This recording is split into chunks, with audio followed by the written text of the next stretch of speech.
Sa pagpapatuloy, pagkaraan ng 3 araw, habang nakikipaglaban si Fing Ling sa isang parasitic demon, isang lalaki mula sa Special Force ang pumipigil sa mga tao na lumapit at ipinaalam sa kanila na ang Dragon Tooth ay kasalukuyang isinasagawa ang kanilang misyon. Sa pamamagitan ng isang naglalagablab na sipa, nagawa ni Fing Ling na tamaan ang panga ng parasitic demon. Agad na nawala ng malay ang parasitic demon sa lakas ng pagkakasipa ni Fing Ling.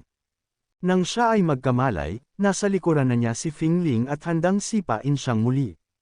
Huli na para makapag-react, natamaan siya ng sipa ni Fing Ling at bumagsak ang parasitic demon sa lupa. Agad na sinipsip ni Minghi ang apoy ni Fing Ling. Nang makita ni Minghi na sinusubukan ng parasitic demon na tumakas, isang suntok ang kanyang pinakawalan kasabay ng paglabas ng apoy patungo sa walang kamalay-malay na parasitic demon. Sinubukan pa ng parasitic demon na harangin ang pag-atake ni Minghi, ngunit nabigo ito. Hindi mapigil ang pag-alita ni Fing Ling si Minghi dahil inagaw na naman nito ang kanyang kill. Ipinaliwanag ni Minghi na nadulas lamang ang kanyang kamay dahil sa sobrang pag-aalala na makatakas ang parasitic demon. Nangako si Minghi kay Fing Ling na iiwan na niya sa kanya ang susunod na parasitic demon, ngunit hindi niya napigilan ang sarili dahil bihira lamang makakita ng isang parasitic demon na uri ng halaman. Sa loob ng 3 araw, hindi man lang nila nahanap ang 10 parasitic demon, at ang nahanap nilang liquid stardust ay nag-iisa lamang. Halos panahon na para sa counterattack sa Battle Ruins, kaya't kaunti na lang ang oras na natitira para kay Minghi. Biglang may sumabog sa isa sa pinakamataas na gusali. Napatingin sina Minghi at Fing Ling sa gusali, ang kanilang mga matay nanlaki. Ang ibang gusali ay nagsimula ring sumabog isa-isa, na lalong nagpagulo sa dalawa. Nang bumagsak ang gusali, nagpanik ang mga tao sa loob at desperadong tumalon palabas, umaasang makakaligtas sila. Tinitigil ni Fing Ling ang mga tao nang may naguguluhang ekspresyon sa mukha. Sinabi niya kay Minghi na malamang gawa iyon ng mga parasitic demon na naghihiganti. Sumang-ayon si Minghi kay Fing Ling, sinasabing imposibleng isang aksidente lamang ang magdulot ng pagsabog na ganoon kalaki. Dahil nagtago ang mga parasitic demon nitong mga nakaraang araw, hindi maiwasang magtaka ni Minghi kung bakit bigla silang nagsagawa ng isang teroristang pag-atake. Nang makita nilang maraming tao ang nangangailangan ng agarang tulong, napagdesisyonan nilang isantabi muna ang kanilang iniisip at iligtas muna ang mga biktima. Makalipas ang ilang sandali, natagpuan ng dalawa ang isang babae na naipit sa ilalim ng isang sasakyan. Huminto si Minghi sa harap ng sasakyan, at pinatalsik ito gamit ang isang suntok, tiniyak na hindi masasaktan ang babae sa proseso. Lumalabas na may hawak palang bata ang babae sa pagitan ng kanyang mga braso. Napansin nilang wala ng malay ang babae, kaya't napagdesisyonan ni Fing Ling na kunin na lamang ang bata mula sa kanya nang hindi nagsasabi ng anuman. Pinunasan ni Fing Ling ang mga luhang tumutulo mula sa mata ng bata. Nangako siya na papatayin niya ang lahat ng parasitic demon. Makalipas ang ilang sandali, dumating ang mga rescue team. Agad silang tumakbo papunta kina Minghi at Fing Ling. Tinanong ng leader ng rescue team ang dalawa kung sila ba ay mga superhuman. Nang ipinaalam ni Minghi na sila nga ay mga superhuman at estudyante din ng Nando Academy, sinabi ng leader na may isang gusali na bumagsak malapit doon at wala silang sapat na manpower para iligtas ang lahat ng tao. Hiniling ng leader kina Minghi at Fing Ling na tumulong sa operasyon. Tiniyak niya sa kanila na aalagaan nila ang bata. Agad na sumang-ayon si Minghi. Sinabi niya kay Fing Ling na dapat nilang tulungan ang mga tao kaagad. Inutusan ni Fing Ling ang leader na alagaan ng mabuti ang bata at ipinaalam sa kanya na wala na ang ina ng bata. Nang dumating sina Minghi at Fing Ling sa lugar, ang ilang miyembro ng rescue team ay tumutulong na sa mga nakaligtas. Pinatabi ni Minghi ang rescue team at ipinaalam sa kanila na isa siyang superhuman. Nang makaalis ang rescue team sa lugar, agad na inilagay ni Minghi ang kanyang kamay sa lupa. Biglang lumutang ang mga debris ng gusali sa hangin at nagtipon sa iisang lugar. Nanatiling nakaluhod si Minghi sa lupa at nag-concentrate sa paglilinis ng kalat. Makalipas ang ilang sandali, hindi maiwasan ng rescue team na titigan ang napakalaking debris na lumulutang sa harapan nila. Namangha sila sa lakas ni Minghi. Agad na inutusan ng leader ang kanyang mga tauhan na samantalahin ang pagkakataon para mailigtas ang lahat. Sa pagkakita kung gaano kagaling si Ming He, hindi napigil ang humanga palalo ni Fing Ling sa kanya.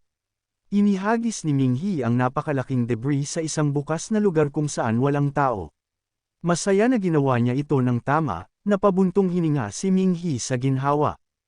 Pinuri ng mga nakaligtas ang kanilang pagkakaligtas at sinabing ang Dragon Tooth Organization ang nagligtas sa kanila. Nang pasalamatan ng leader ng rescue team si Ming He dahil sa naging madali ang operasyon, sinabi lamang ni Ming He na responsibilidad nila iyon. Sinabi niya kay Fing Ling na dapat silang pumunta sa iba pang lugar upang tumulong dahil may 4 na gusaling gumuho. Iniisip ni Ming He na magiging masyadong hindi epektibo kung sila lang ni Fing Ling ang gagawa. Sinabi niya kay Fing Ling na tatawag siya kay Luo Lin upang maghanap ng iba pang makakatulong. Inutusan din niya si Fing Ling na tawagan si Tang Ning upang hilingin kay Headmaster Chu na magpadala ng mga estudyante mula sa Nando Academy. Sumang-ayon si Fing Ling at agad na tinawagan si Tang Ning. Pagkatapos ng tawag, ipinaalam ni Fing Ling kay Ming He na nagpadala na si Headmaster Chu ng mga tao. Sinabi naman ni Ming He na si Luo Lin, kasama ang superhuman troops at ang special combat forces, ay papunta na rin at dapat dumating sa madaling panahon. Nang tanungin siya ni Fing Ling kung ano ang gagawin nila pagkatapos, sinabi ni Ming He na dapat silang magpatuloy sa pagtulong sa rescue operation at magpasya kapag dumating na ang lahat. Ilang minuto ang lumipas at dumating na ang superhuman troops at ang special combat forces sa lugar. Agad na tumulong ang lahat sa rescue operation. Si Luo Lin ay agad na pinuntahan si Ming He. Matapos ipaalam sa kanya na dumating na ang superhuman troops at special combat forces, tinanong ni Luo Lin si Ming He kung ano ang sitwasyon sa kanyang lugar. Sinabi ni Ming He na bagamat hindi siya nasaktan, maraming nasawi sa pagsabog. Inihayag niya na sobrang delikado ng mga parasitic demon.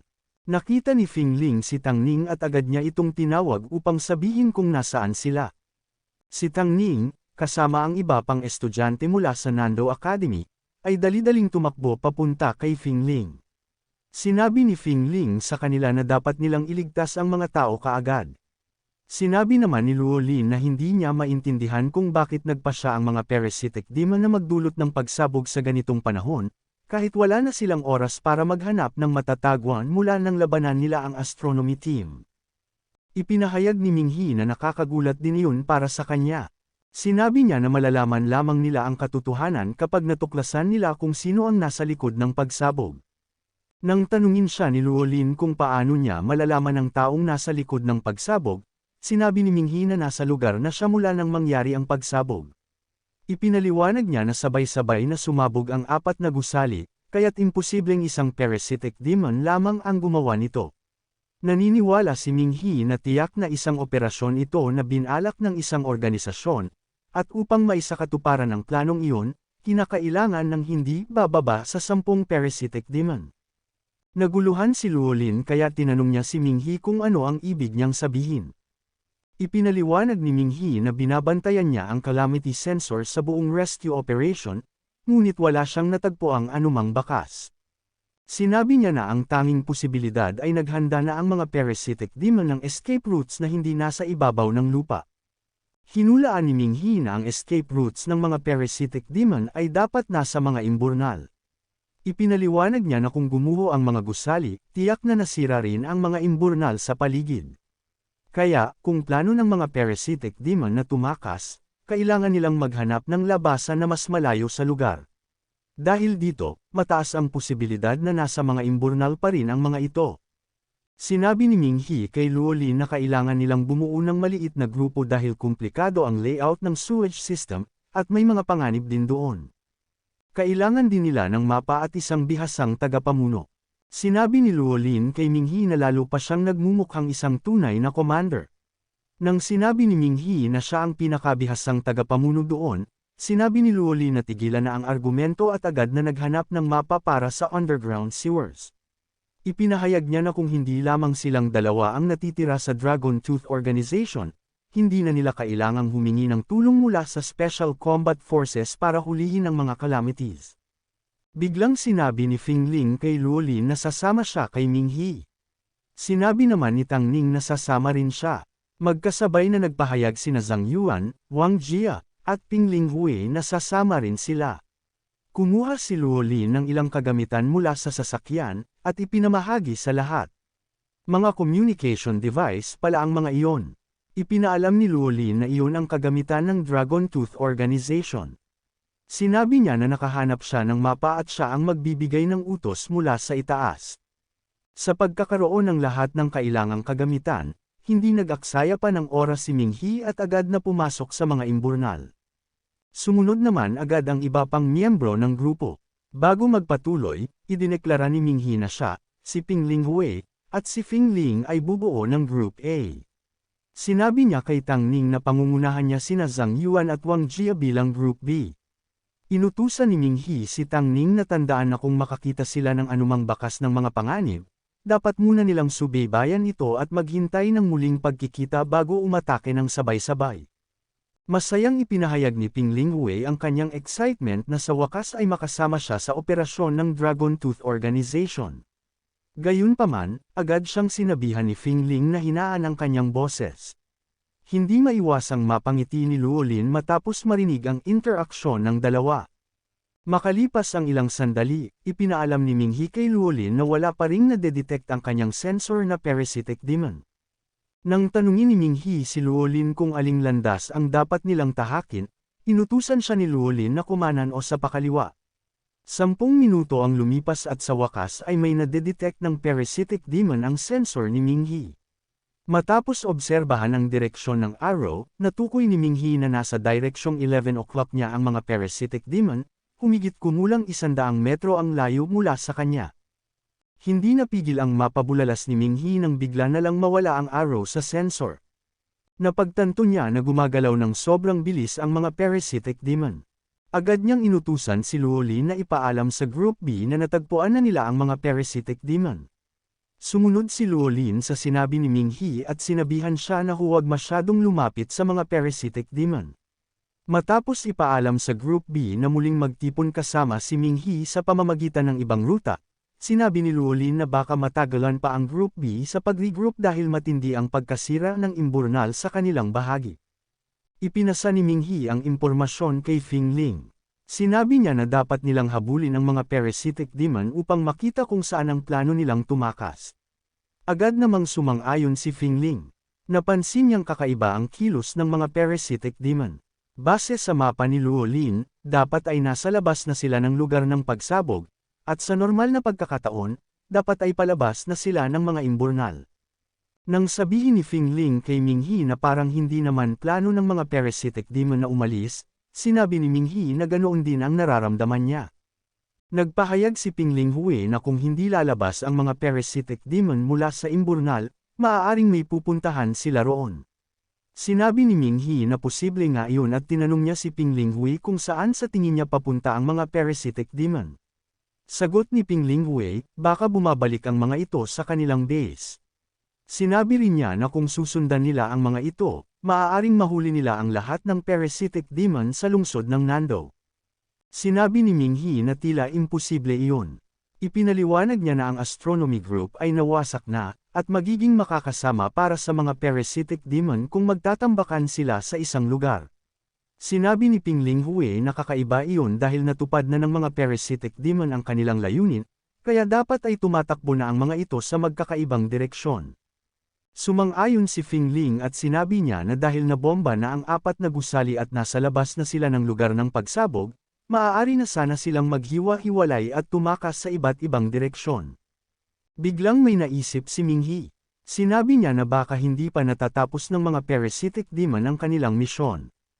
Ipinaliwanag niya na ang dahilan kung bakit pinili ng mga parasitic demon na bombahin ang 4 na gusali at magpakita ng kanilang sarili ay marahil dahil mayroon pa silang mas malaking misyon. Nagtanong si Pingling Hui kung bakit kailangan pang bombahin ng mga parasitic demon ang mga gusali, na nagresulta lang sa pag-akit ng atensyon ng lahat. Sinabi ni Ming-Hi na dapat ay may dahilan kung bakit sinadya ng mga parasitic demon na kunin ang atensyon nila. Dagdag pa niya, dapat nilang habulin ang mga ito kaagad. Ipinagbigay alam ni Ming-Hi kay Luolin na maaaring hindi pa tapos ang misyon ng mga parasitic demon. Tinanong niya si Luolin kung kaya ba niyang hulaan kung saan papunta ang mga parasitic demon base sa direksyon ng kanilang tinatahak. Agad na pinag-aralan ni Luolin ang mapa at sinubukang tukuyin kung saan gustong pumunta ng mga parasitic demon. Ilang sandali pa, sinabi ni Luolin kay Minghi na may 3 posibleng destinasyon ang mga parasitic demon. Agad na tinanong ni Minghi kung ano ang 3 posibleng destinasyon.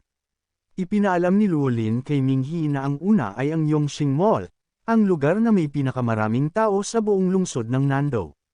Naniniwala siya na posible na sinusubukan ng mga parasitic demon na makarating sa Yongxing Mall.